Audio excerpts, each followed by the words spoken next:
Hi, today I'm going to talk about this paper, Learning to Learn, Meta-Critic Networks for Sample Efficient Learning. This is a paper about meta-learning, and they have incorporated RL in the meta-learning episodes. They have created a new actor-critic uh, reinforcement learning in the case of meta-learning, which could be used for RL purposes and also supervised learning like few-shot learning. So if I want to talk about the model itself, so they assume that every task has its own environment and every task will have a different actor from actor 1 to actor I, which are the number of task distributions we have. And they have a model here, Meta-Critic, which is really just an actor critic. But the difference is that uh, instead of one environment, there's multiple environments. So they have to adapt to different environments. And for that, they have like a two-stage actor critic. One part is the task actor, which is just using the information about which environment we are working on, and the meta value net, which is using that state specifics to create an encoding and policy for that, critiquing that actor specifically. So as I said, we have for each environment, the state and the reward is based on the task that it's doing and the action that it's doing. For example, if it's classification, it will be uh, the act of classifying the query set using the support set, and this update will come through back to both the MVN and both to the actor critic encoder. You can also look at this in a supervised manner. That would be that the whole thing, the Metacritic is our teacher, and the MVN would be our student, which is then responsible to uh, being updated for each of these episodes, which are our student training, and then the whole thing will update the whole method. Okay, so I've this was the brief introduction of the whole thing. I will now go through the paper itself, try to explain some parts. So obviously they think there's a set of tasks, the distribution of tasks, and Mo, it since can we both. are here, can you uh, a bit talk about the the two networks you had in the diagram, or yeah, do you have sure. that in the future? Yeah, the I will have that meta in the value and future. yeah, task encoder. Yes, Okay, yeah. the networks are not like uh as an architecture, they're not that like something very important. The point of these are in like RL sense is that what they do, okay? So this is a it could be anything as well. Like it's their idea is model agnostic, so you can put any model there. So it doesn't really is not like a particular model. But here the point of the MVN is to accurately predict Q, which I will go into it a little bit uh, further down the line. And the actor critic encoder is trying to uh, find the initial value for a specific environment, for a specific task. There will be a embedding that like helps the critic to better like predict what to do. Like it's a custom, you could call a initialization for this task or set of tasks, you know. So Uh, so as I was saying, the framework is both for supervised learning and RL reinforcement learning. It's model agnostic, and it's for you can use different number of shots, and also it works with unsupervised learning. You can also use unlabeled data to train it, and in the experiments we will see that they kind of use that as well. So I think I explained the model here as well. So we can go and talk a little bit detail about it. So we talked about uh, so one aspect of this idea is that there's no assumption on the environment. So in an RL setting, you obviously know there are multiple different assumptions you can take, but here we have no assumptions. So that means that calculating the reward function will be a hard thing.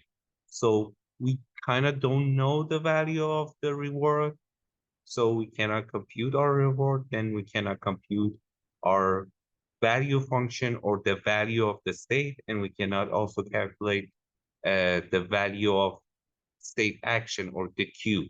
So in this instances, you usually, instead of learning V, which is the normal thing you do, you start learning Q. And Q is um, state and action condition, which is exactly as like a meta learning thing. So in a meta learning setting, each episode is like your state plus the way you uh plus the way you classify the pictures will be your action.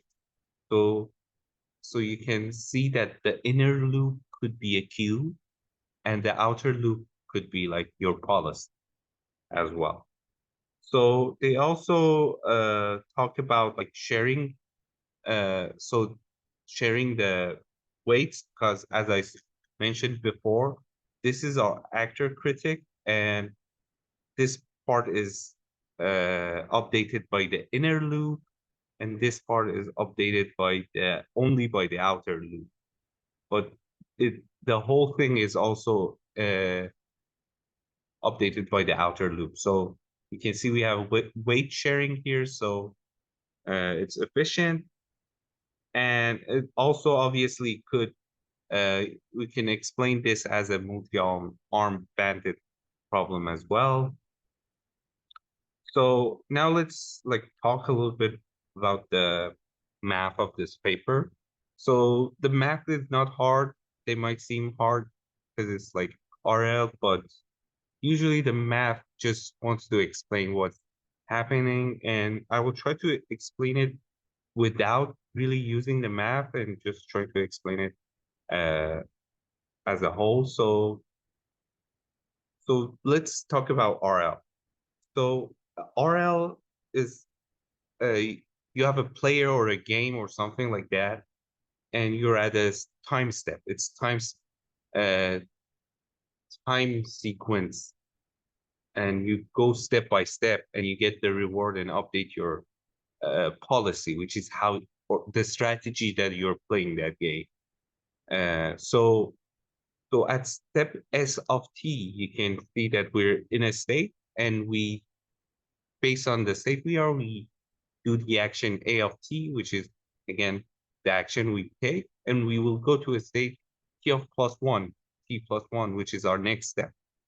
And we have to now calculate a reward, like how much reward we had from this action, which is R of t. Here, because we do not explain, like we do not have like our environment, it is a hard thing to calculate R of t based on the action we have. So from the place we were, we went to another place with an action. Usually, if you know where you're going, what's your environment, if you've been into RL, you can see like there's a graph that shows you with this probability you go there, or with another probability you go to another state. But having those fixed states, you know that okay, your reward is this. Another example of this is you might kind of know, but there are different states that you cannot uh, actively distinguish. They're not the same place. So you cannot actively distinguish that you're in state one or state two. So you feel like state one and two are both one state, but they are not. That's also another explanation you can use in this. So here they're going to use actor critic uh, way of machine RL, which is basically because we cannot calculate reward very well, we have to critique ourselves, like estimate the reward function ourselves. And it's also Q learning because we cannot uh, we cannot calculate the value of the state. Because as I said, one state is actually two states, but we do not know which one of these states are we in. So it's very hard to calculate the V function in such a situation. And we thus go to calculate Q. So so here we can see that by the things I said, we have to estimate two things. P of theta, which is uh our action, our probability action, which is our policy or how we behave. And we have to estimate the reward, which is parameterized by p here. So, and these both, you can see them that like as a SGD, which is also the way they use them. So we have to maximize our reward or our Q. So we want to always get the best reward. And we want to minimize the our estimation with the real reward as well. So this would be the explanation of these functions. And so basically the difference between this uh, paper and an actor critic paper is that there are several tasks, which means there are several environments, where in an actor critic, there's only one task. So they have to create two uh, models. One is our the task actor model, which tries to find a good initialization for actor critic, which is the basic actor critic that we have. So they call the task actor encoder TAEN, and it will featurize or create a future embedding of that task and that actor. And then they use and it's a RNN, so it will see all the time steps, like each state that we have, and according to the steps that they will go through, we'll try to create an embedding for us.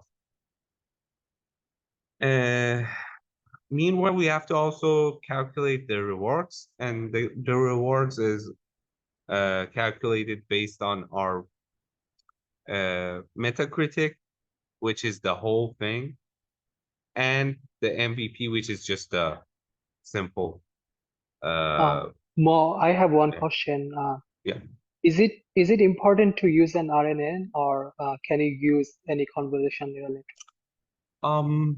I believe that like I don't think that like the paper didn't mention anything, and my belief is that the RNN is not necessary. What and there, but kind of because if we watch, but also if it's not like if it's a RL step, you know, if it's the whole uh problem is the RL problem, it will be multiple stage in one environment, right?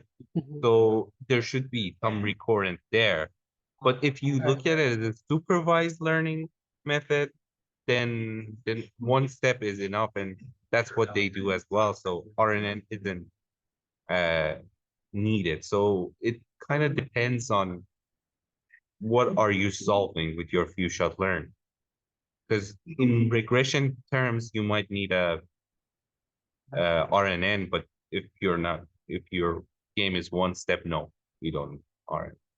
But personally, I believe we could change RNN with anything. So yeah. Okay, and okay, so going back to the problem now, the actor critic is the MVN and both the talent, which is then updated. This is the math is the same. Still, we're trying to calculate the reward, and we're trying to calculate best Q, the Q function again. Maximize the Q function, and which is our policy, which is the whole Metacritic part, and update the our reward, which is the MVN part. Uh, so this would be the supervised learning method. In this step, we can think that we have one step instead of having multiple stages, because uh, the path we take is just classifying it. So you wouldn't technically need the RL thing, but just to reiterate everything, your state would be your input X, which is whatever thing that you want to classify. Your action will be your label, and your reward will be the difference or the loss function between your actual label and uh, the label itself. Here, because they had like they want to do a Metacritic, and if you remember, Metacritic does not know the reward; it just estimates it. So it means that technically we don't have the label. If we have the label, we know the reward. Like if I trying to distinguish a picture of cat and dog, then the cat will obviously, if we label a dog picture from a cat, we know the reward is 0 and 1. So in a supervised learning setting, we will not directly give the uh, directly give the label to the model. We will create a loss function, and based on that loss function, which is an estimation of how good this is doing, uh, it will train it back. And that estimation is exactly the same formula for uh, evaluating the reward in RL, which is our Q function, the square error of our Q function, the estimated. This is the Q function we have estimated. It's not something that we did, but it's still called the loss function because we are updating through loss function. But the loss function itself is updating every uh, episode. Other than that, there's this idea they also mentioned is because we kind of don't need the label in training, we can also use unlabeled data, meaning that we can also use the test uh, set to train our task encoder or talent, the task actor encoder, one part, because this part doesn't need to know the actual reward, and it only uses the estimated reward, which we estimate ourselves, so we can use that before training. And so all of that is left is for me to show you the results. Well, this was back in 2017, so maybe there wasn't like generalized results, so their results seemed a little bit weird. Like they have mammal, but it's not a classification. They have done no classification. It's regression, and they came up with all the scenarios. So this one is a regression of a sine function or random sine path or a linear function, which is not usually generally done for few shot learning. So we usually go with mini ImageNet and CFAR or Omega clock to like classify. But this is use the regression. But you can see that the Metacritic is doing good, and sometimes the Metacritic SL, which is changing it from multiple step to one step, is performing better. And also these are the like the figures of creating this regression, which as you can see, the purple line is the prediction and the blue one is the ground truth. So it's working very better. But I think more interestingly is that uh, Mammal is doing very good. Mammal is not doing that bad as well, which is, I think, quite interesting. Even more interesting than their result. The other thing they've done was they created multi-arm bandit problems and they just trained all of them. Again, you can see Mammal is doing very well, although it's Mammal, well, they had a RL Park as well, but it was just Mammal on RL setting is doing very well. But you can see that Meta Critic is the best on these, which is which seems to be the case. Uh, Mo, do yep. you know the training time difference between mammal and this algorithm? Um, I I I I didn't read that part, but I didn't see anything Like, about like I can see the this pro paper is better than mammal, so I'm just wondering if mammal takes significantly less time. I know mammal takes a lot of time to train, yeah. but this is better, I so yeah. I don't think I saw anywhere in the Right. Okay. uh yeah they talked about how the performance was. Yeah. So I'm not sure. Not quite Okay. sure. Thank you. Okay, is there any other questions? No, that was my question. Like, this is better, but I'm just wondering how much Yeah, I don't significantly think more like time it takes. I don't think it would be like cheaper. It is Right. definitely a little bit cheaper because the inner loop is not a second derivative Oh, function, right. Yeah. but also RL is an expensive thing as well. So I don't know Hmm. how. Okay.